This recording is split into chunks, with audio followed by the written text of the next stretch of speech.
Selamat pagi Indonesia. Anda menyaksikan seputar Bali terkini pukul 10 WITA.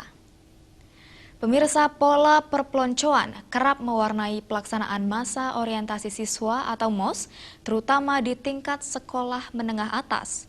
Pola itu perlu diubah karena tidak bermanfaat dan diganti dengan pola pendidikan yang mengedepankan seni.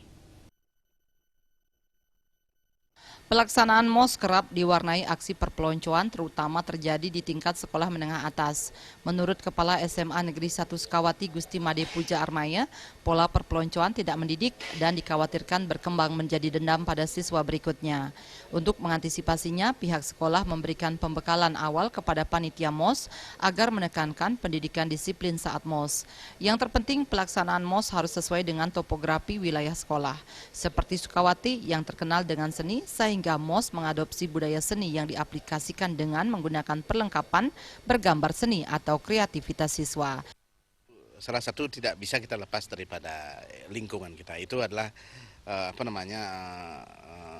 lokal genius itu kita.